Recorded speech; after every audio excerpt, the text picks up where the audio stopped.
Hola a todos, soy Olimpia. Gracias por estar aquí conmigo en este maravilloso lugar llamado la Biblioteca de los Sueños y tengo una gran historia que contarles. Esta noche tenemos otra larga exploración del espacio y el tiempo por delante. Esta será una visión general de la medicina y la curación a través de la historia y las civilizaciones, desde la prehistoria hasta el presente. Te hablaré de técnicas y biología, pero más allá de eso, también es interesante explorar cómo las diferentes culturas han analizado el vínculo entre el cuerpo y la mente, los orígenes de la enfermedad y lo que realmente es la curación. Como siempre, no es necesario que veas el video para seguirlo. Si lo deseas, puedes cerrar los ojos y olvidarte de cualquier preocupación mientras nos embarcamos en esta aventura juntos. Es importante, si es posible, que te suscribas a mi canal. Esto me permite eliminar algunos de los comerciales para que no te interrumpan. Síguenos también en Facebook para los anuncios. Si te quedas dormido y deseas reanudar el video más tarde o saltar directamente a una parte particular de la historia, las marcas de tiempo se enumeran en la descripción y también en el primer comentario. También en la descripción encontrarás enlaces a diferentes opciones de transmisión, como Spotify, Apple Podcasts y Amazon Music. Pero antes de comenzar, asume una posición cómoda. Toma una respiración larga y profunda y relájate. Cuando exhales, libera la tensión en tus hombros y tu cuello. Libera también la tensión en tus músculos faciales y permite que el sonido de mi voz te guíe a través de este viaje. Hay muy pocos registros de la medicina prehistórica y los conceptos en torno a ella. Los primeros registros comienzan con las primeras civilizaciones, pero no hay duda de que existieron prácticas curativas. Son revelados por la arqueología y lo que sabemos de las sociedades prehistóricas.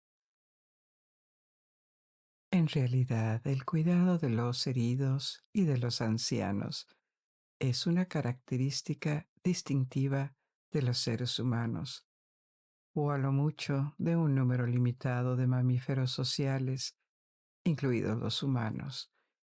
Es difícil hacer comparaciones con los animales, pero algunos animales sociales se cuidan unos a otros, y no solo instintivamente con sus crías.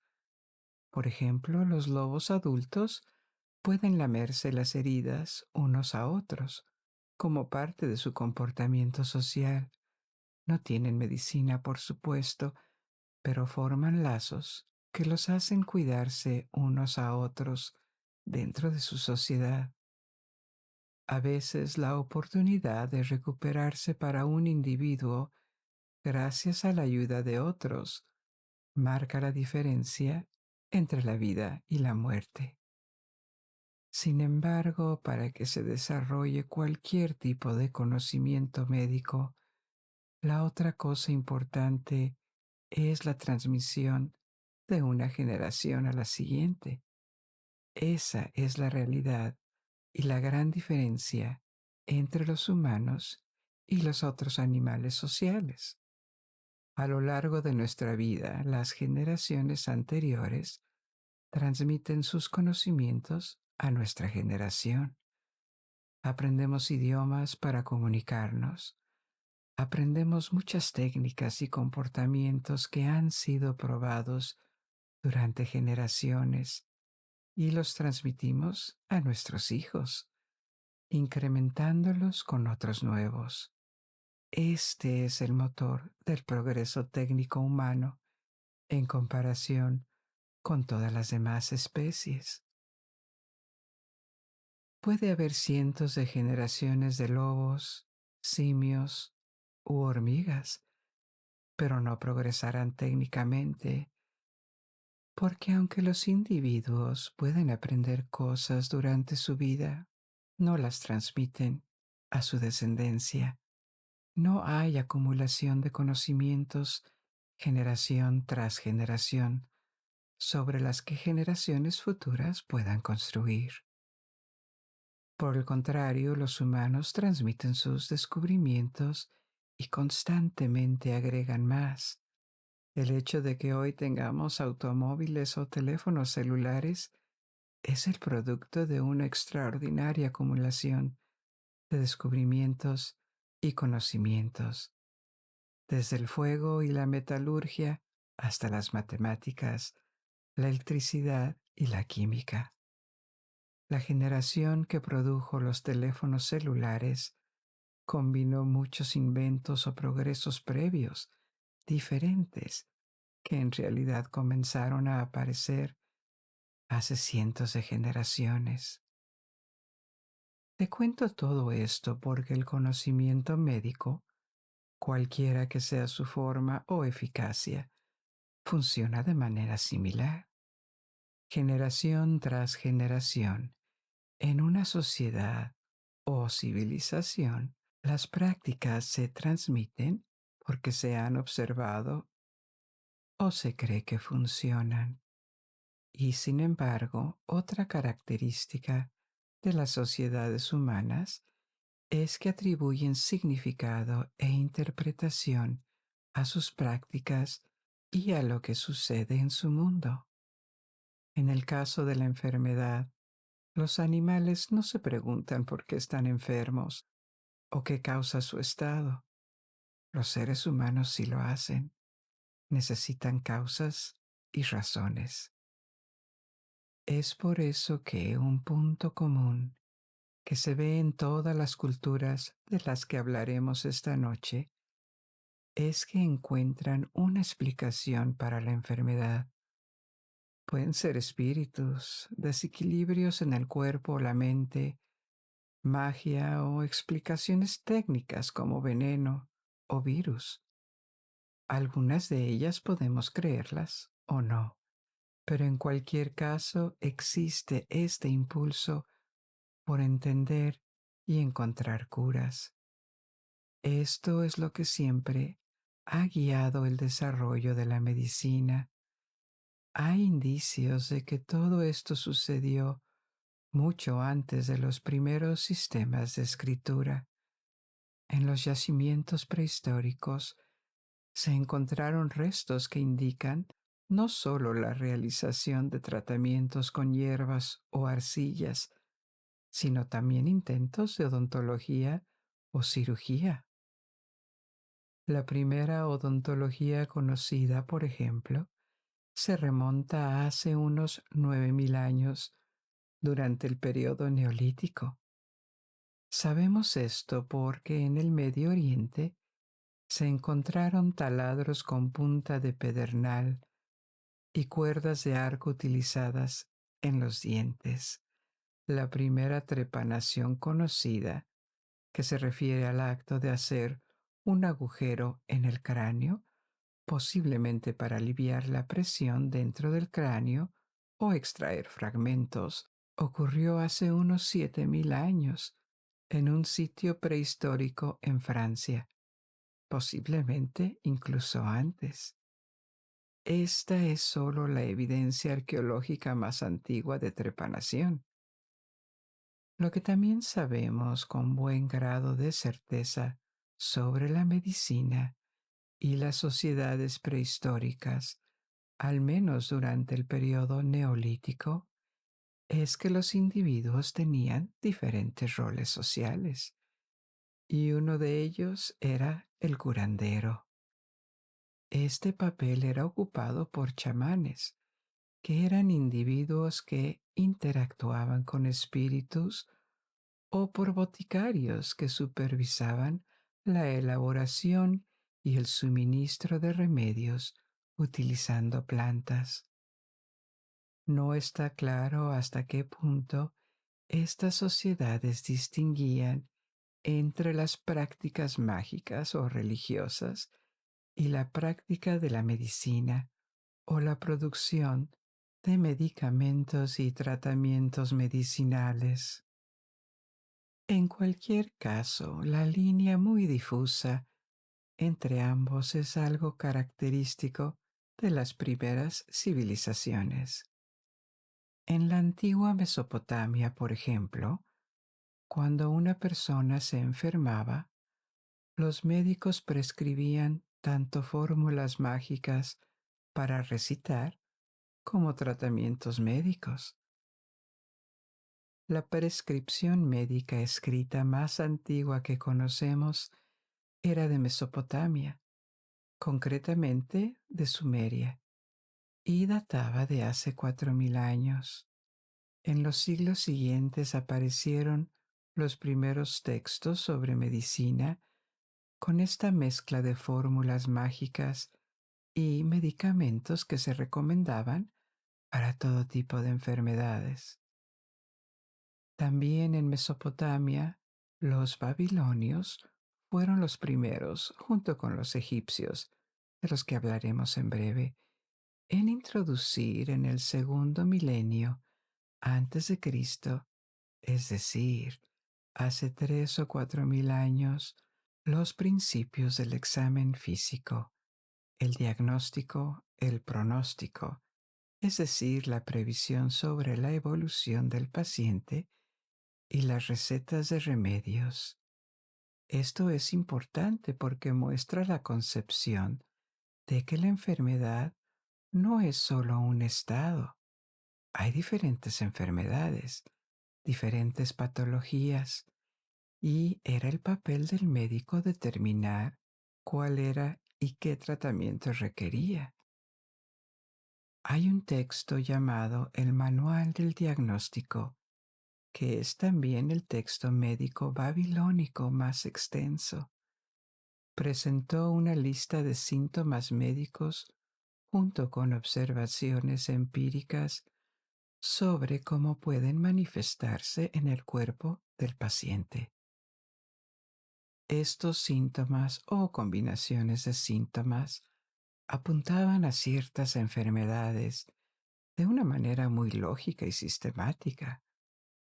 Podemos encontrar que los tratamientos que se ofrecen son fórmulas mágicas poco creíbles, pero aquí ya existían conceptos que aún existen en la medicina moderna, como la observación de los síntomas, la elaboración de tratamientos específicos para enfermedades específicas, así como la búsqueda de terapias eficientes que realmente funcionaran, llevaron al desarrollo de diversos remedios.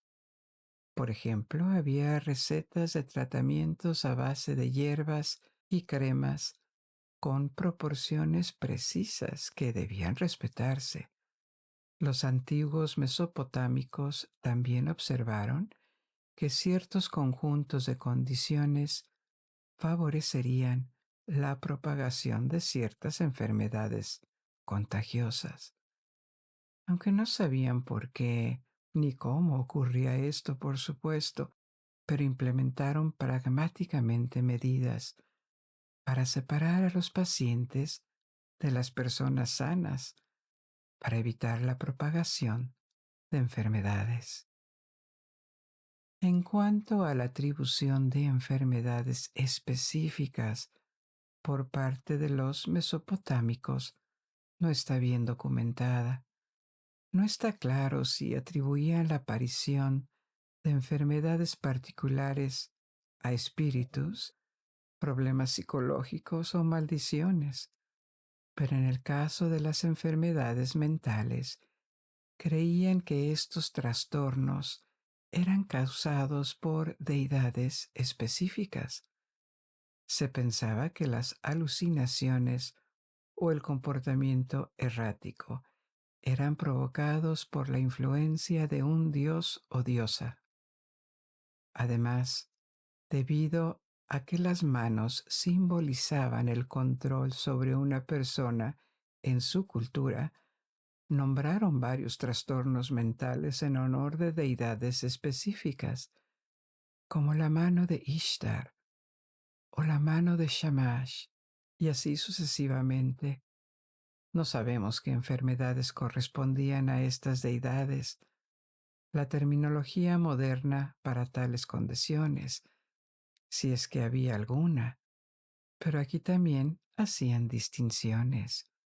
Y el papel del médico era utilizar el conocimiento sistemático de los síntomas y realizar exámenes para diagnosticar al paciente, proporcionar un pronóstico y recomendar un tratamiento adecuado.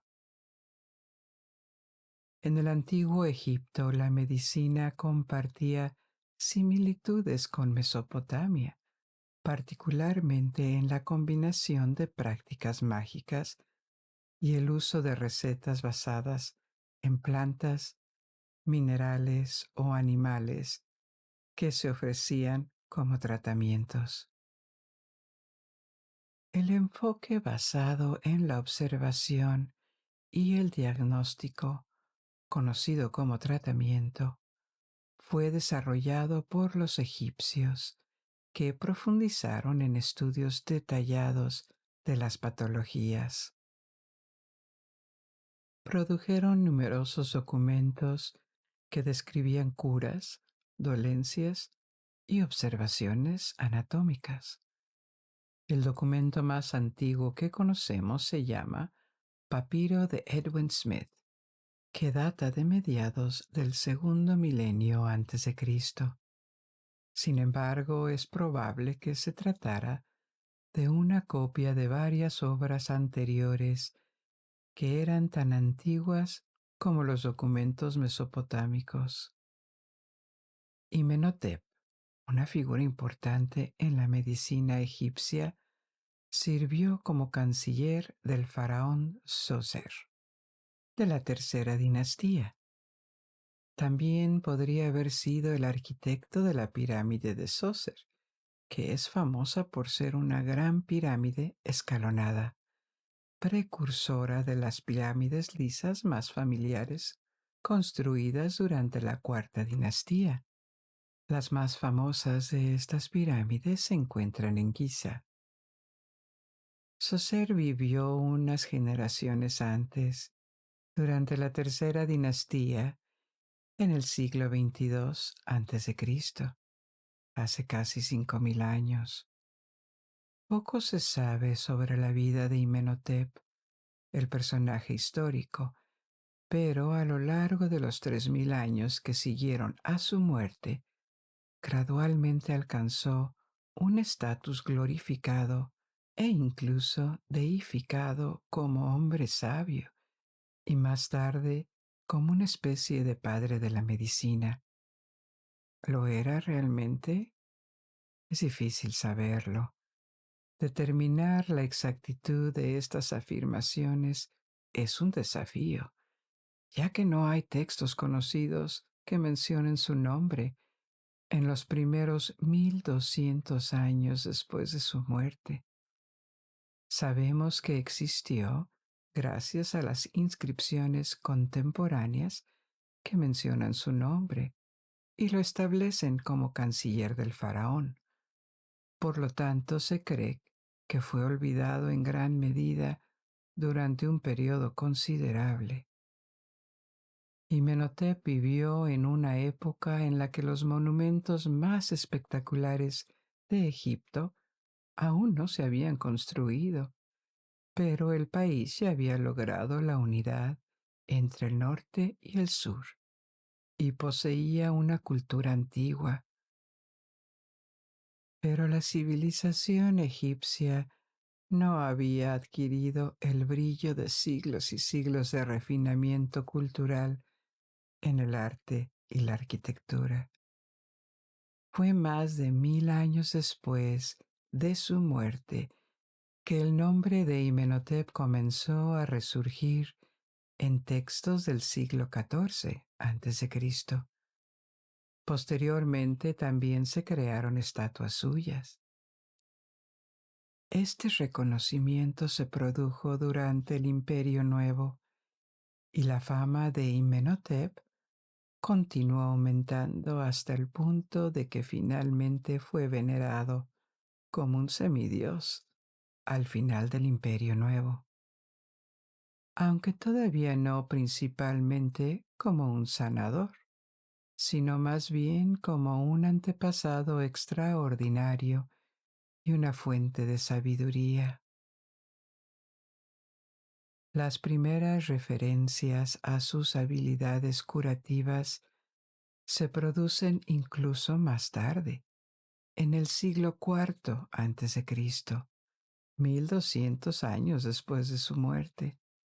En este punto se había convertido en un mecenas de los médicos. Por lo tanto, no es imposible que Imhotep haya realizado investigaciones o compilado textos en el campo de la medicina, y tal vez esta memoria se haya transmitido a lo largo de varios siglos. Sin embargo, para los egiptólogos, la explicación más probable es que su figura fue adoptada mucho más tarde por sacerdotes y médicos para convertir su nombre, que sabían que era el nombre de una persona real que había existido y un hombre prominente de su tiempo, en su divino santo patrón. Más tarde también se le atribuyó la invención de los rituales de momificación, que eran tan importantes para los egipcios. Esto no está demostrado, pero lo que sí está demostrado es que los egipcios fueron los primeros en crear lo que podríamos llamar un servicio de salud pública. Había instituciones llamadas casas de la vida, donde la gente podía ir para ser examinada y ofrecida tratamiento por médicos, el tipo de equivalente para los vivos de la casa de los muertos, donde se preparaban los cuerpos para su entierro. En general, en la antigüedad, especialmente en la antigüedad tardía, parece que los egipcios eran famosos por su buena salud en relación con otros pueblos.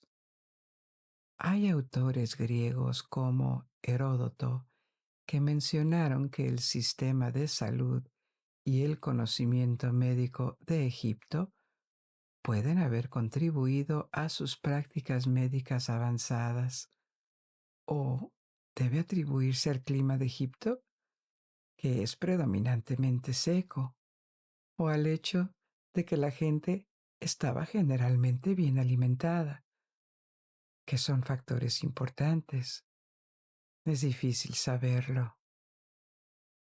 Es difícil determinar la causa exacta, pero teniendo en cuenta la época en la que vivieron, es probable que los egipcios estuvieran bastante avanzados en el campo de la medicina.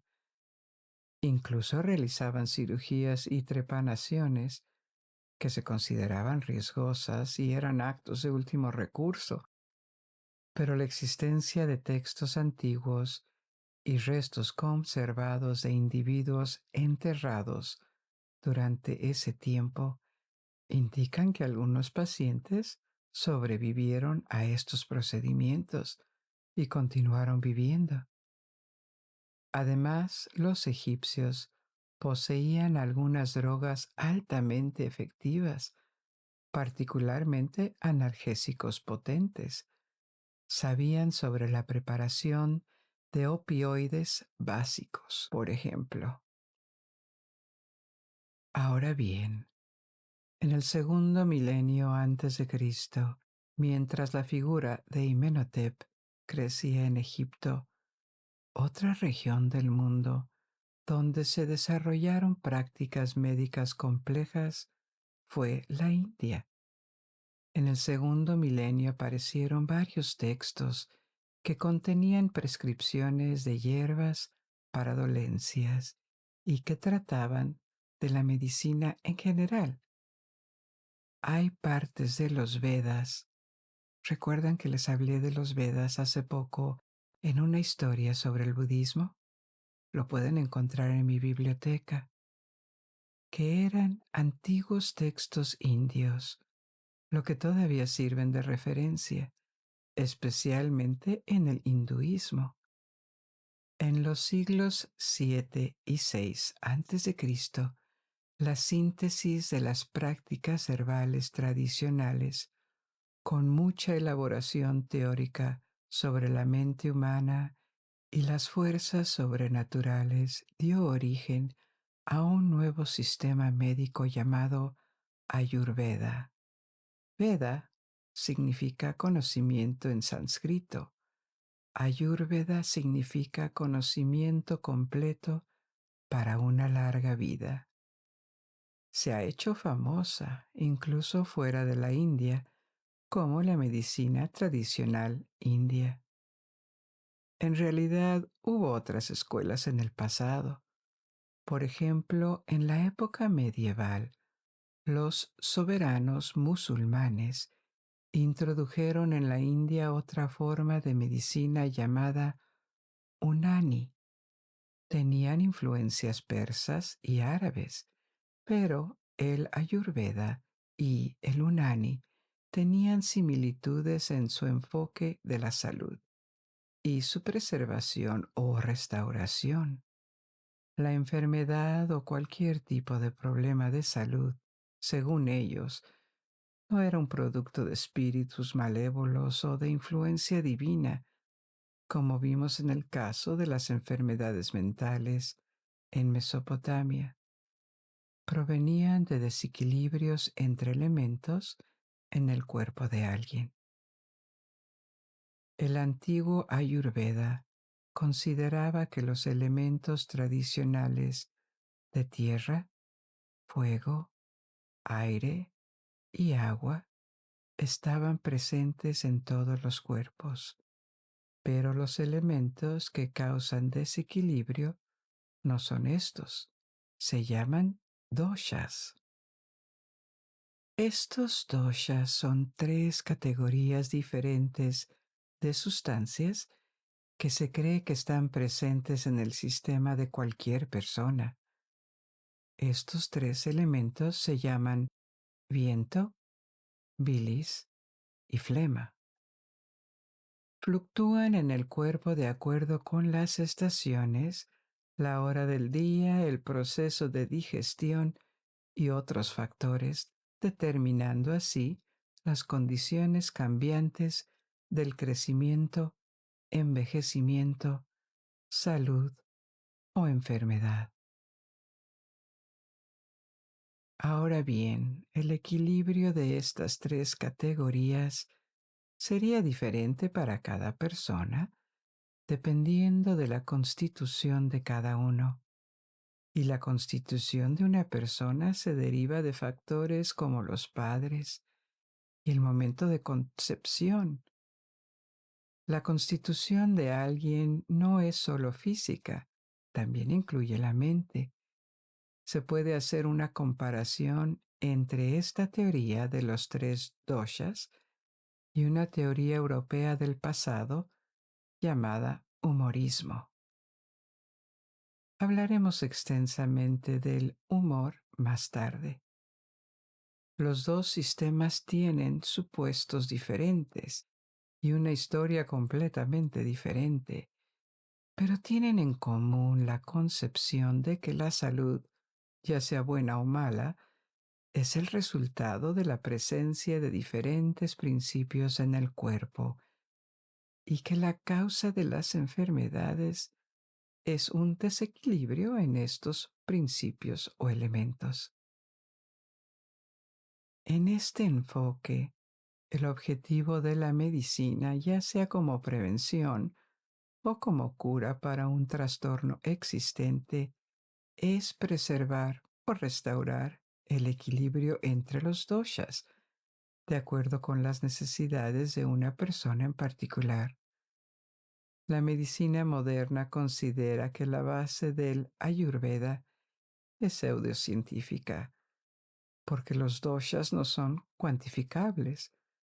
No es posible observarlos o medirlos, ni explicar una interacción lógica entre ellos. Y la situación de salud de una persona. Sin embargo, a pesar de esto, sería restrictivo limitar el Ayurveda o la medicina tradicional india a un conjunto de hipótesis indemostrables que se formularon hace más de 2000 años, porque los textos en los que se basan también defienden muchos principios y categorías que son relevantes para la medicina moderna. Los antiguos textos ayurvédicos también enseñaban técnicas quirúrgicas basadas en un conocimiento bastante pertinente de la anatomía, incluyendo, por ejemplo, cómo extraer cálculos renales u objetos extraños del cuerpo de alguien. Las terapias ayurvédicas, que suelen incluir hierbas medicinales, dietas, masajes o yoga, también parecen enfatizar la conexión entre el cuerpo y el alma. Y esto no es solo pensamiento mágico, es un hecho conocido que, como mínimo, uno puede afectar al otro. No se trata de entidades completamente separadas. El efecto placebo, es decir, la posibilidad de que una sustancia o un tratamiento que no tiene un impacto medible en el cuerpo de las personas pueda ayudar a mejorar su salud cuando piensan que es un medicamento eficaz, es una fuerte pista de que el estado de ánimo y el tipo de fe pueden tener consecuencias físico-bioquímicas. Esta es la razón por la que, en un estudio clínico, la eficacia de un tratamiento siempre se mide frente a un placebo, porque si no funciona mejor que el placebo, entonces la molécula o el tratamiento probablemente no estén teniendo ningún impacto positivo. Ahora bien, continuando con estas medidas tradicionales milenarias, otra famosa es la tradición china, pero un poco como decir que el Ayurveda es la única medicina tradicional india, decir que hay una medicina tradicional china es un poco engañoso. Durante mucho tiempo hubo una variedad de prácticas curativas, remedios herbales y creencias que a veces competían entre sí en China. A principios del siglo XX hubo una guerra cultural en los círculos médicos chinos. Los modernizadores culturales y políticos trabajaron para eliminar las prácticas tradicionales basadas en el argumento de que eran atrasadas y no científicas. Los hizo desaparecer, pero provocó una reacción de los médicos tradicionales que seleccionaron elementos de la filosofía y la práctica y los organizaron en un sistema que llamaron medicina china. Y es este sistema el que se le suele llamar medicina tradicional china. Es tradicional en el sentido de que se basa en prácticas y enfoques mucho más antiguos, pero eso no significa que antes hubiera un sistema unificado. Dicho esto, lo que estas muchas prácticas curativas regionales o locales tenían en común era una filosofía derivada de la observación empírica y los principios de los médicos taoístas que comenzaron hace más de 2000 años. Una creencia fundamental en este sistema es el de la causalidad, Se cree que existe un orden natural del universo, un equilibrio, y todo lo que le sucede a los humanos, incluidos los problemas de salud, es un producto de causas y efectos que se derivan de una perturbación de este orden natural. Entonces, en este sistema, un trastorno físico o mental tiene causas que pueden ser físicas o espirituales, y lo que llamamos enfermedad es una manifestación y no el problema en sí. Por lo tanto, los tratamientos son intentos de restaurar el equilibrio. En ese sentido, hay algo en común con las tradiciones indias, aunque la naturaleza de este desequilibrio se mire de manera diferente, desde un ángulo diferente. Los practicantes chinos desarrollaron, al igual que otras tradiciones, una gama de recetas herbales y animales para preparaciones, recomendaciones de dieta y ejercicio, pero también tipos de terapias que son muy particulares, como la moxibustión y la acupuntura. La moxibustión no es tan famosa como la acupuntura. Consiste en quemar artemisa seca en puntos particulares del cuerpo. La artemisa es un tipo de planta con flores. La creencia detrás de esto, que es similar al punto de partida de la acupuntura antigua, es que toda persona viva posee fuerza vital, o chi. Este chi circula por el cuerpo en caminos invisibles llamados meridianos, y para garantizar una buena salud, esta energía tiene que circular libremente. Se cree que la moxibustión facilitaba o desbloqueaba esta circulación de la fuerza vital, siendo los bloqueos la causa de diversas afecciones. Es sobre la misma base teórica que se inventó la acupuntura. Es una práctica muy antigua de la que tenemos rastros en el siglo II a.C. Pero aquí, en lugar de quemar plantas secas, se usaban agujas para estimular ciertos puntos específicos del cuerpo. Ahora bien, la acupuntura no es una disciplina unificada, al igual que muchos conceptos y prácticas chinas de todo tipo. Se exportó a sus vecinos asiáticos, por lo que hay una variedad de justificaciones teóricas para ellos en este punto. El concepto original de circulación de la fuerza vital a través de los meridianos ya no es necesariamente la base de todas estas diversas prácticas de acupuntura, pero después de siglos y siglos todavía se usa ampliamente en China con agujas y generalmente, más raramente a través de masajes o presiones aplicadas en ciertos puntos. También ha tenido cierto éxito en los países occidentales, donde a menudo se usa para intentar aliviar el dolor. Hay mucho que decir sobre la medicina china, pero para continuar con nuestra visión general, volvamos al oeste, a la antigua Grecia y Roma. En la segunda mitad del primer milenio antes de Cristo, se produjeron importantes evoluciones.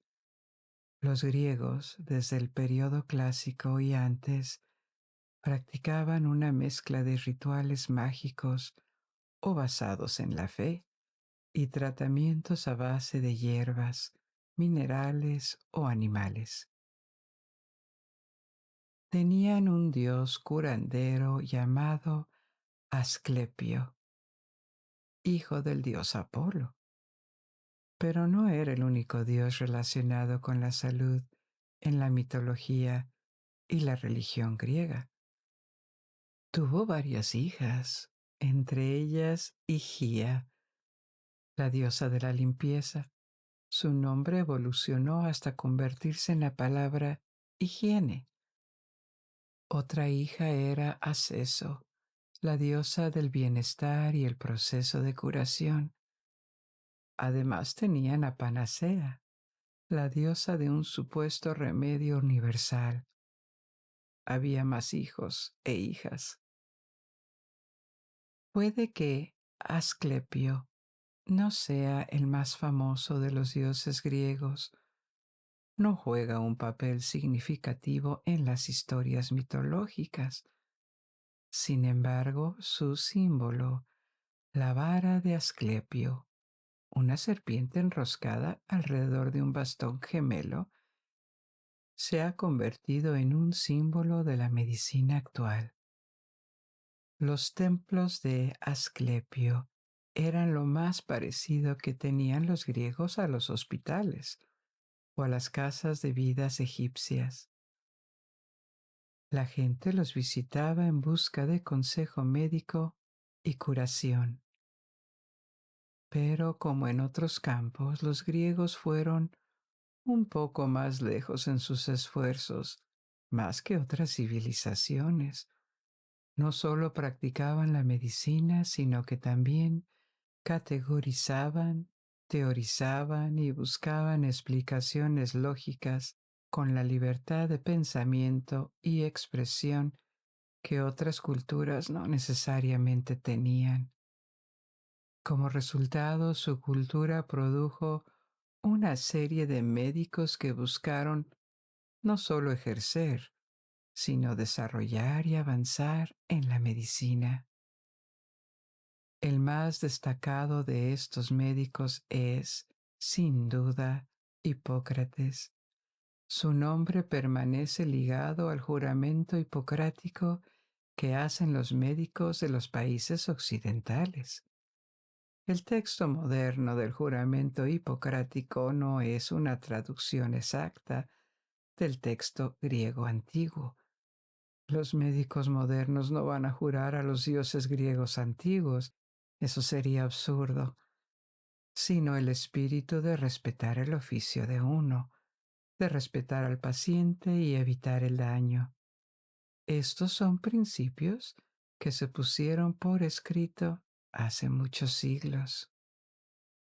Aparte del juramento, ¿por qué es tan importante Hipócrates? Porque con sus seguidores, sus alumnos, fue el primero en describir muchas enfermedades y condiciones médicas.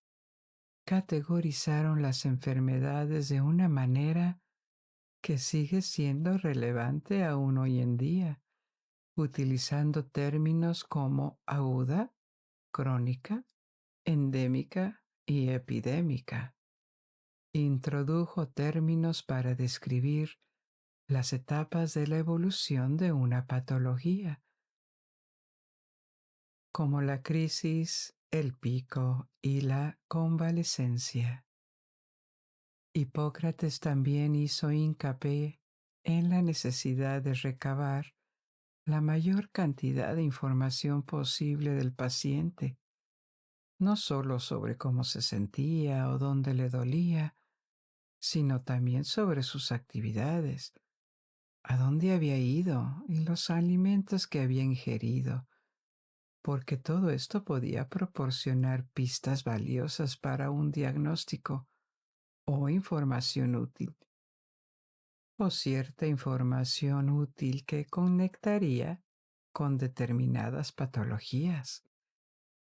En su proceso de pensamiento había un sentido de curiosidad y cuestionamiento de las certezas pasadas o las teorías establecidas, una mentalidad compartida por varios pensadores griegos. Creían que la búsqueda de la mejora era un proceso interminable y que las cosas no eran necesariamente buenas solo porque eran antiguas.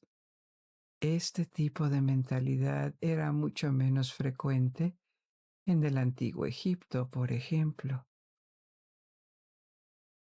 Pero los estudiosos de Hipócrates, que vivieron entre los siglos V y IV antes de Cristo, también tuvieron otros importantes sucesores. Dos de ellos fueron Herófilo de Calcedonia y Erasistrato de Ceos. Vivieron en Alejandría en el siglo III a.C., es decir, en el Egipto gobernado por los griegos después de Alejandro Magno. Los dos lideraron las bases para el estudio científico de la anatomía y la filosofía en el siglo III a.C., y lo hicieron realizando sistemáticamente disecciones de cuerpos. En la antigüedad, ya sea para los griegos o los romanos, este procedimiento era tabú y socialmente inaceptable, incluso por razones médicas. Pero puntualmente hubo un levantamiento temporal de la prohibición en Alejandría y aprovecharon esto para avanzar en sus investigaciones. El interior de un cuerpo humano no era tan misterioso en ese momento. Miles de años antes de ellos, los egipcios ya eran maestros en momificar cuerpos, y esto significaba abrirlos y sacar los órganos. Por lo tanto, sabían qué había dentro de un cuerpo, pero los egipcios nunca mapearon el cuerpo humano en sus detalles, como el sistema vascular o las conexiones entre los órganos, y tenían poco interés en descubrir cómo funcionaba cuando las personas estaban vivas. Sus médicos tenían conocimiento empírico de cómo funcionaba, pero nunca lo estudiaron como una especie de máquina viviente, como lo hicieron estos eruditos griegos. Y esto abrió toda una serie de nuevas preguntas. ¿Cuál es la diferencia entre la vida y la muerte? ¿Hay partes del cuerpo que controlan a otras? ¿Cuál es la naturaleza de la conexión entre lo material, la mente o el alma y este organismo de carne y hueso? ¿Qué es? Otra figura griega importante es Galeno, que vivió en el siglo II después de Cristo, bajo el Imperio Romano. Investigó más anatomía y practicó la disección en animales muertos con el objetivo de comprender más tarde el cuerpo humano. También viajó mucho por el mar Mediterráneo dentro del imperio para estar expuesto a una amplia variedad de teorías y descubrimientos médicos. Posteriormente se instaló en Roma, por lo que su trabajo proporcionó una síntesis del conocimiento médico en el mundo romano y griego en el siglo II después de Cristo. Fue muy influyente durante más de 1000 años en las universidades de Europa Occidental, islámicas y bizantinas. Se convirtió en la referencia para los médicos medievales, como la mayoría de los médicos griegos y romanos desde Hipócrates. Creía en la teoría del humor, que fue muy influyente durante mucho tiempo. Comenzó a caer en desgracia solo en el siglo XIX, debido a varios nuevos descubrimientos de los que hablaremos más adelante. Pero antes de eso, incluso 2000 años después de Hipócrates, el humor seguía siendo el sistema que los estudiantes de medicina aprendían en las universidades europeas. Entonces, ¿qué era el humorismo? era la creencia de que el comportamiento y la salud de los humanos estaban reguladas por los humores, elementos químicos presentes en diversas proporciones en sus cuerpos. Esta intuición es probablemente más antigua que la época clásica griega. Podría tener raíces en el antiguo Egipto y Mesopotamia. Inicialmente, estos diferentes humores eran los elementos fundamentales: aire, tierra, fuego, agua y a veces otros como el metal. A Hipócrates se le atribuye la aplicación de estos conceptos, de esta idea a la medicina. No estamos 100% seguros de que fuera él, pero al menos surgió en el momento de su vida entre los médicos griegos, excepto que Hipócrates abandonó los elementos fundamentales en lo que respecta a la salud y los reemplazó con fluidos corporales.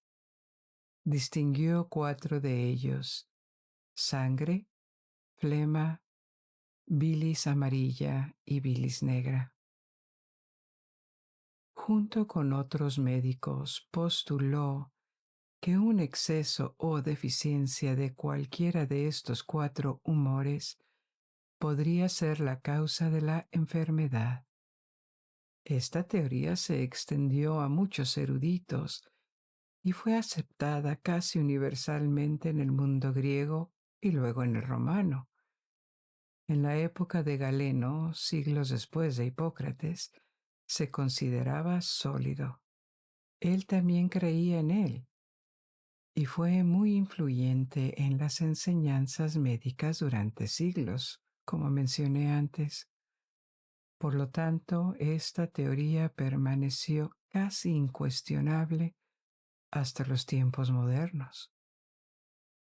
El humor iba incluso más allá de la enfermedad. Algunos eruditos europeos de los siglos XVII y XVIII creían, por ejemplo, que los humores determinaban el temperamento, la personalidad de las personas, dependiendo de las proporciones de estos humores en su sistema. Había diferentes temperamentos arquetípicos: flemáticos, sanguíneos, coléricos y melancólicos, dependiendo del humor dominante de una persona. Y esto podría incluso haber influido en la forma en que se veían, con diferentes tipos de cuerpo y estructura ósea de la cara. Puede que nos haga sonreír hoy en día, pero entonces era muy serio. Algunas prácticas médicas como las sangrías se basaban en el humor. Existía la creencia de que reducir la cantidad de sangre en el sistema de alguien era una forma de reequilibrar los humores. Algunos médicos habían observado que la sangría podía hacer bajar la temperatura y por lo tanto la fiebre podía bajar por todas las razones equivocadas. Era porque debilitaba el cuerpo. Pero a partir de eso concluyeron que la sangría ayudaba a reequilibrar y mejorar la salud de alguien. El humor fue rápidamente abandonado en el siglo XIX, cuando la teoría de los gérmenes y otros descubrimientos médicos lo hicieron insostenible. Pero antes de eso, durante más de 2000 años, siguió siendo la teoría médica dominante en la medicina europea. Ahora bien, volviendo al final de la antigüedad, la dislocación del Imperio Romano de Occidente y posteriormente la reducción del Imperio Oriente bizantino condujeron a un declive relativo en el estudio y la práctica de la medicina al norte del mar Mediterráneo. Sería exagerado decir que no se avanzó en absoluto, pero la práctica de la investigación estuvo casi abandonada durante siglos. No hubo centros de enseñanza hasta que aparecieron las universidades medievales. Por lo tanto, la curación volvió a ser un tipo de práctica muy descentralizada y muchas teorías antiguas del conocimiento anatómico y la práctica de la cirugía compleja se perdieron casi por completo en la Europa medieval hasta el final de la Edad Media, cuando se reanudó la investigación en las universidades, especialmente en Italia. Como antes mencioné, los romanos y los griegos generalmente prohibieron la disección de cuerpos humanos. Era tabú para ellos. Aparte de algunas excepciones y un levantamiento temporal de la prohibición en Alejandría, por ejemplo, y obviamente había personas que se dedicaban discreta e ilegalmente a ello, lo que complicaba la investigación en anatomía. Esta prohibición continuó durante la época medieval, pero fue levantada en Italia a finales de la Edad Media.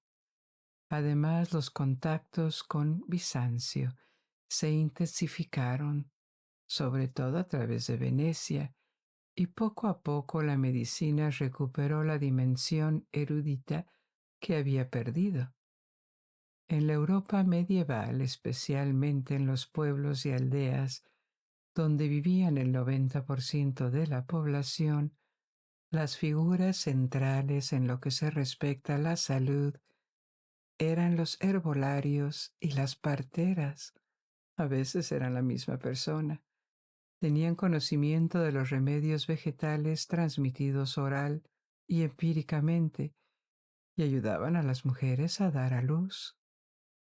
En los pueblos y ciudades más grandes había instituciones de salud, la mayoría de las veces pagadas y administradas por la Iglesia.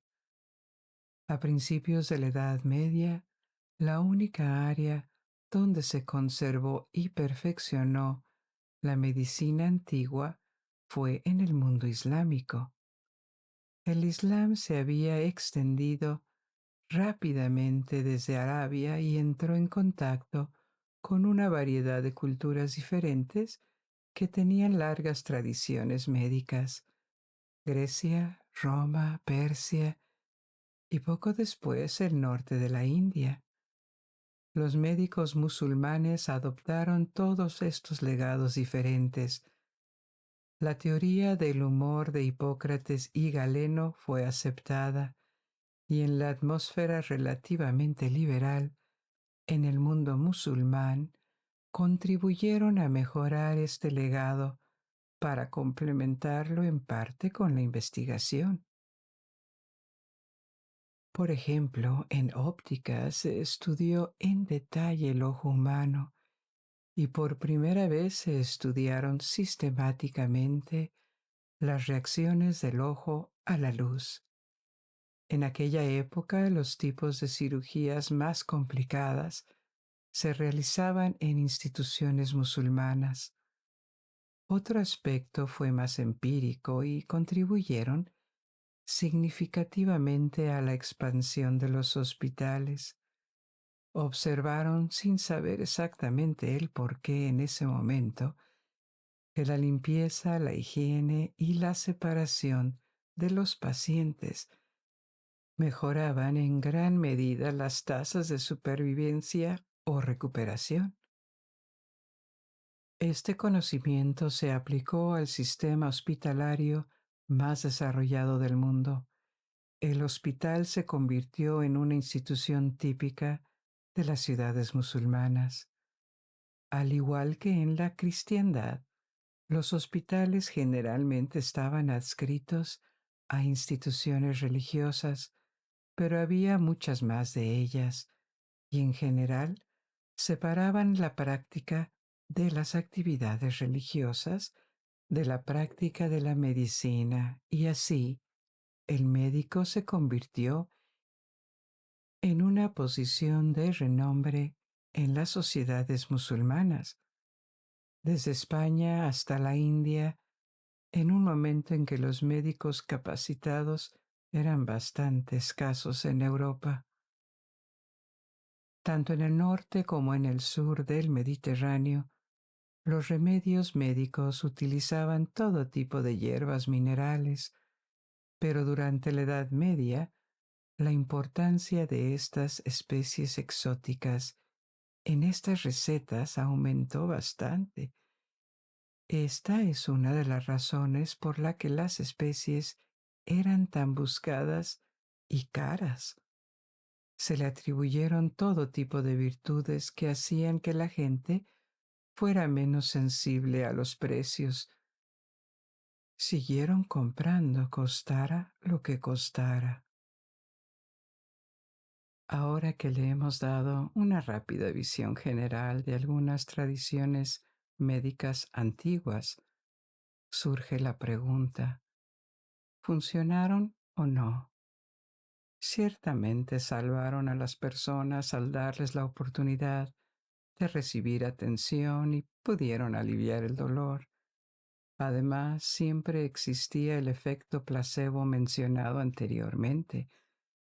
Así que sí, estas tradiciones mejoraron la calidad de vida de la gente, al menos hasta cierto punto. Sin embargo, cuando se observa la expectativa de vida en el mundo, es difícil observar un progreso significativo a lo largo del tiempo. Por supuesto, no tenemos estadísticas precisas en las que los historiadores y los demógrafos estén de acuerdo, pero la expectativa de vida parece haberse mantenido relativamente estable en todas las regiones del mundo desde la prehistoria hasta el siglo XVII. Dependiendo de la región, la expectativa de vida al nacer oscilaba entre los 26 y los 35 años, lo cual no es muy alto. Además, había una cantidad significativa de mortalidad infantil.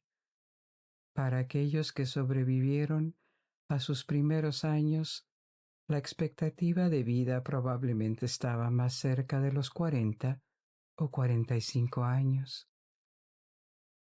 Vale la pena señalar que esto podría haber sido aún más bajo, sin ninguna intervención médica, pero parece que a pesar de los avances en el conocimiento, como en la anatomía, los remedios y las políticas de salud, estos avances no se tradujeron en ganancias significativas en la expectativa de vida. El dramático aumento de la expectativa de vida en todo el mundo se produjo en el siglo XIX, probablemente atribuible a varios factores como la mejora de la higiene, el acceso a mejores alimentos y los avances en las condiciones materiales generales.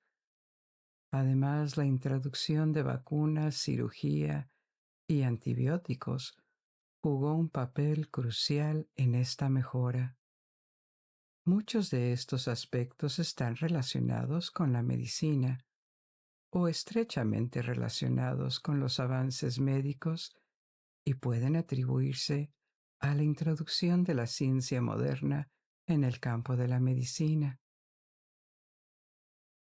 Pero antes de que diera frutos tangibles, es esencial señalar que la revolución y el progreso de la medicina comenzaron antes, en el siglo XVI, a raíz del Renacimiento.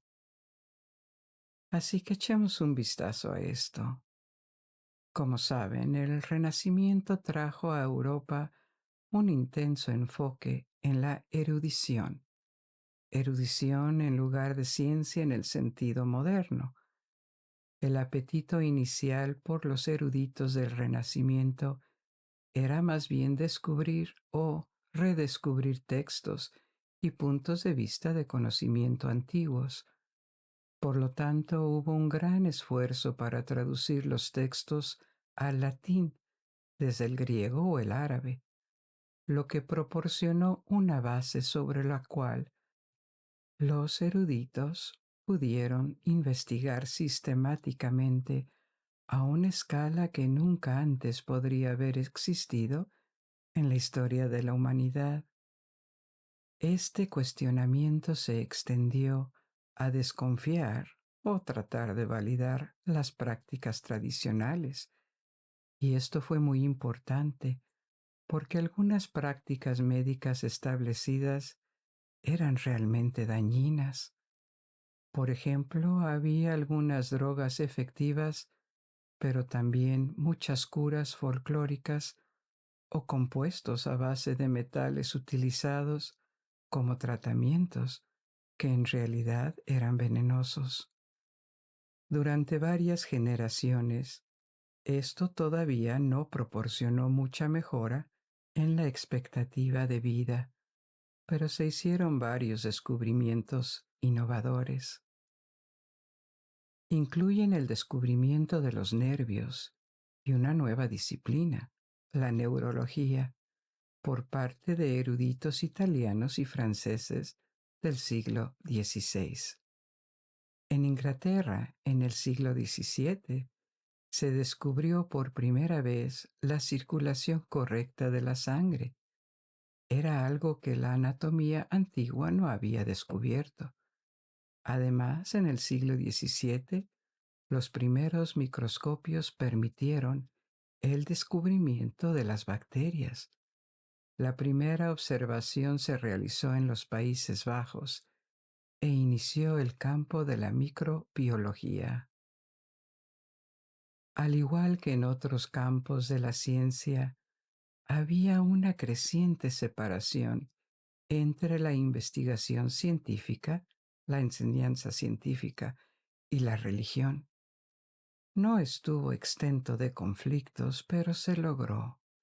Y a partir del siglo XVIII, y más aún en el siglo XIX, la investigación científica se volvió totalmente autónoma e independiente de las iglesias y de los preceptos religiosos. Las cosas también estaban cambiando en las sociedades. La ciencia llegó a ser muy apreciada socialmente, especialmente a partir del siglo XVIII, en la época de la Ilustración. Para los médicos, volverse más científicos era una forma de mejorar su estatus social, porque en ese momento los descubrimientos no necesariamente se difundían instantáneamente. Sí circulaban dentro de círculos de élite cada país, pero apenas había políticas de salud pública y el campo de la salud también estaba muy abarrotado de todo tipo de profesionales. Había barberos autodidactas que practicaban la cirugía. Las dos profesiones a menudo se unían. Había muchos boticarios, algunos de los cuales no eran más que charlatanes que vendían drogas milagrosas. Aún así, muchas parteras, que eran las únicas trabajadoras de la salud en las aldeas, no tenían formación. Aprendieron de sus madres y de la experiencia. El largo proceso de profesionalización comenzó en las ciudades de Italia, Alemania, Francia, Inglaterra y en toda Europa, básicamente. Los hospitales en funcionamiento más antiguos a menudo se remontan de los siglos XVI al XVIII, cuando comenzó este proceso. Los primeros hospitales modernos eran generalmente también centros de investigación y educación para los trabajadores de la salud, desde médicos hasta enfermeras. El principal descubrimiento que surgió en el siglo XVIII es probablemente la comprensión de que la higiene era crucial. Esto es algo que intuitivamente se había adivinado en varias partes del mundo, que se remota a la antigüedad. Mencioné antes que la diosa griega de la higiene, que se identificaba con la buena salud, o de los hospitales islámicos de la Edad Media, pero se descubrió que podía extenderse a la preparación y conservación de alimentos y a la cirugía. Algunas de las nuevas técnicas más poderosas y efectivas del siglo XIX fueron en realidad el desarrollo de quirófanos asépticos, antisépticos, bacteriología y teorías de gérmenes. La anestesia también se desarrolló en el siglo XIX, pero tomemos las cosas en orden, comenzando con quizás que el descubrimiento que más cambió la vida, la bacteriología y la teoría de los gérmenes. Mencioné antes que el descubrimiento de la existencia de microorganismos vivos se remonta al siglo XVII, con los primeros microscopios. Los científicos del siglo XIX llevaron esto mucho más lejos, con una serie de descubrimientos. Primero, en la década de 1830, descubrieron que los microorganismos eran responsables de la fermentación alcohólica, que se conocía y usaba desde hacía milenios, pero nunca antes se había explicado. Alrededor de 1850, la teoría humorista comenzó a perder terreno porque se había observado que las medidas básicas de higiene podían mejorar drásticamente las tasas de mortalidad. Por ejemplo, los médicos o las parteras que atendían el parto nunca se lavaban las manos con jabón hasta entonces. Suena terrible, pero nadie lo pensó. El principal factor de mortalidad de las madres en ese entonces eran las infecciones causadas por el parto. Esto se llama fiebre puerperal, pero se creía que las infecciones eran causadas por los llamados miasmas, como olores que viajaban en el aire. Nadie creía que las infecciones pudieran transmitirse por las manos sucias de los profesionales de la salud. En 1847, un médico australiano se dio cuenta de que la tasa de mortalidad de las madres podía reducirse drásticamente con solo esta simple medida de lavarse las manos. Sin embargo, pasaron varios años antes de que la medida se extendiera porque la gente simplemente no lo creía. Pero la teoría de los gérmenes estaba a punto de revolucionar la medicina y comenzó con un científico francés, Louis Pasteur.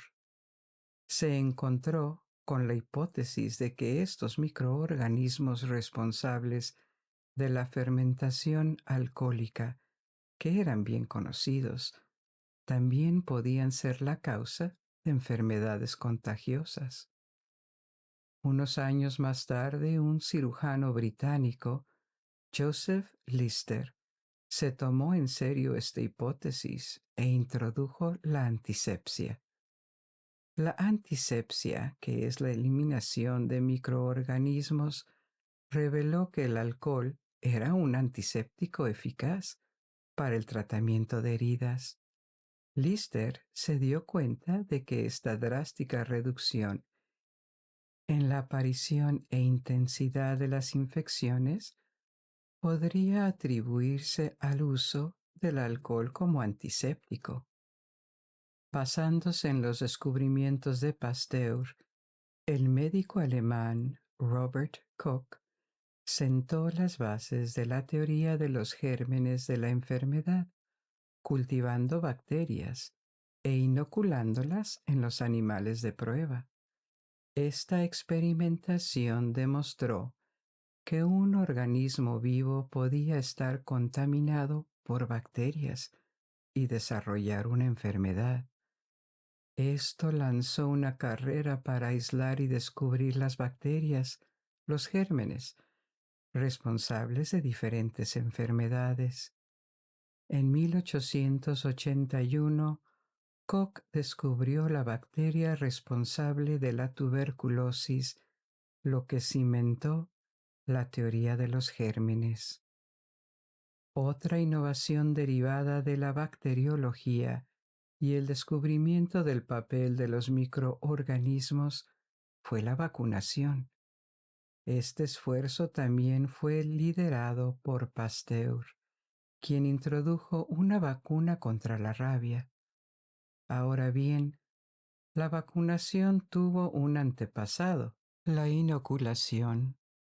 No se sabía por qué, pero se había observado generaciones antes que las personas podían infectarse con una pequeña cantidad de gérmenes de una persona enferma, lo que resultaba en el desarrollo de una versión leve de la enfermedad, recuperarse y ya no estarían en riesgo de volver a desarrollarla.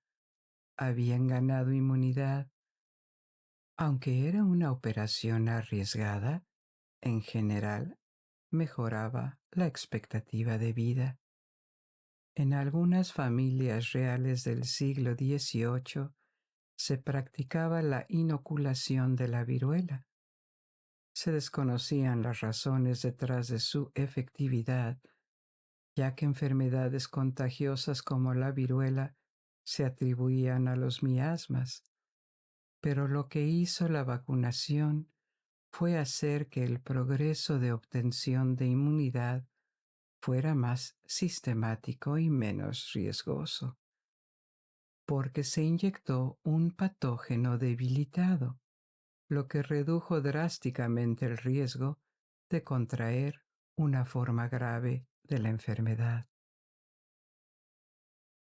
Estos ejemplos de Koch y Pasteur reflejan el creciente papel de la ciencia en la medicina y los enormes beneficios de encontrar aplicaciones para la investigación fundamental. Continuó en el siglo XX con muchas más innovaciones revolucionarias que no tenemos tiempo de detallar en esta noche, pero que incluyen antibióticos, antivirales, transfusiones de sangre e imágenes médicas. Gracias a la investigación en física sobre los rayos X y las ondas, hemos logrado avances significativos en estas áreas. Además, el descubrimiento de moléculas activas a partir de la investigación química ha dado lugar a nuevas familias de fármacos. Sin embargo, la evolución de la medicina no se basa únicamente en descubrimientos, también implica un cambio social y de infraestructura, especialmente en lo que respecta a la profesionalización.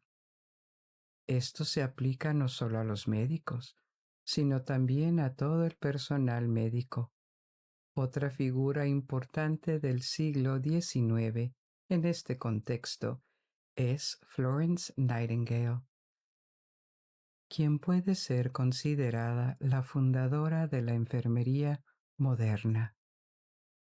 Hasta el siglo XIX, el personal de los hospitales europeos estaba compuesto principalmente por monjas y ayudantes, y la mayoría de ellos eran mujeres, pero carecían de formación médica y, en cambio, aprendían en el trabajo de sus colegas y de sus experiencias personales. Su formación abarcaba principalmente métodos de cuidado físico, mientras que no recibían educación sobre medicina propiamente dicha.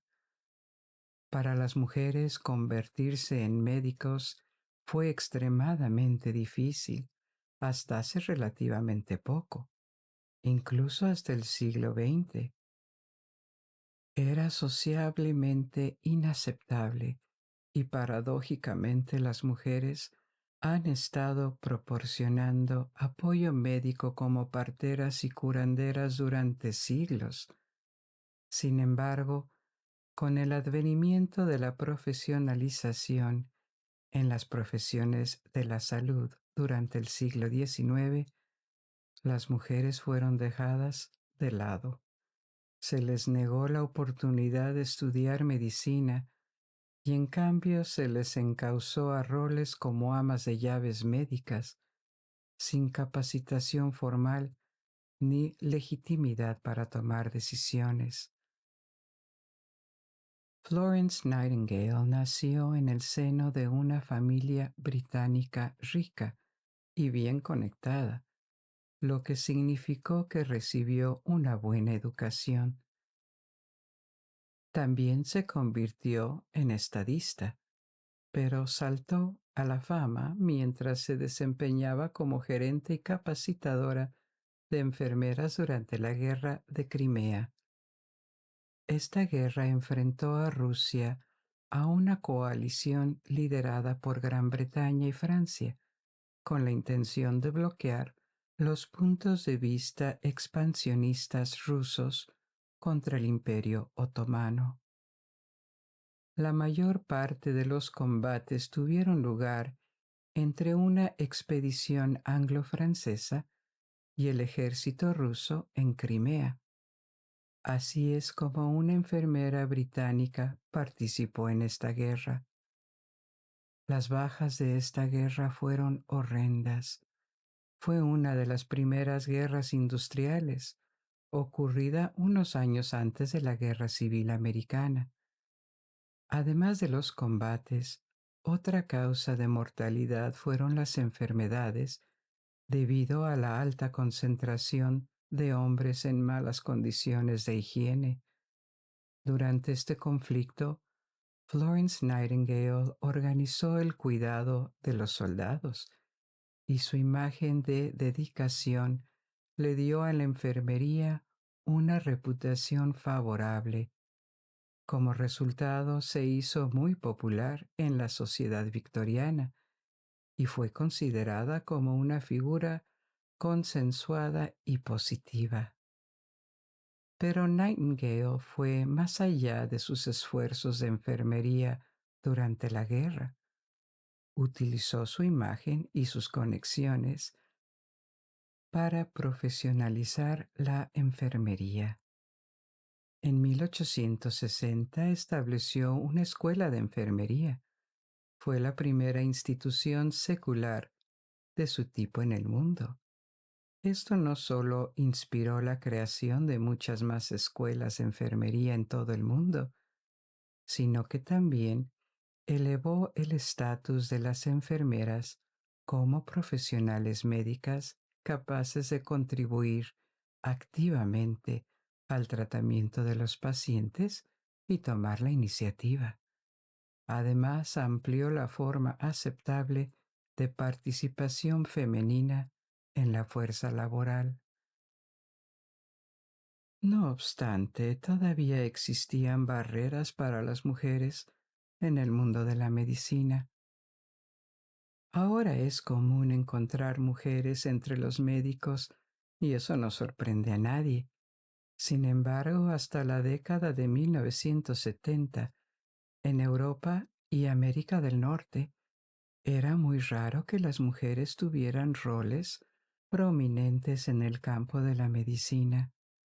Solo en las últimas décadas las mujeres han podido integrarse plenamente en todas las profesiones del mundo de la medicina. Aparte de su papel en la profesionalización de las enfermeras, Florence Nightingale también es un personaje polifacético. Era una activista que trabajaba por el alivio del hambre en la India.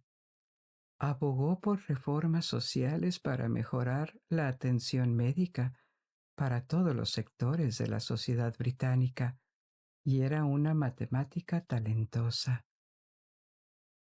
Desarrolló el uso de gráficos circulares para presentar estadísticas, por ejemplo, algo que no se hacía antes. Los primeros gráficos circulares aparecieron a principios del siglo XIX, pero ella los adaptó para hacerlos fácilmente legibles. El espectacular desarrollo de la medicina moderna apenas comenzaba en los albores del siglo XX, y habría mucho más que decir al respecto, desde la cirugía hasta los medicamentos, los trasplantes y las nuevas formas de terapias o vacunas. Pero por esta noche hemos llegado al final de nuestra historia y ahora puedes dejarte ir y quedarte dormido o elegir otra historia si lo deseas. Y hasta que nos volvamos a encontrar, buenas noches. Duerme bien.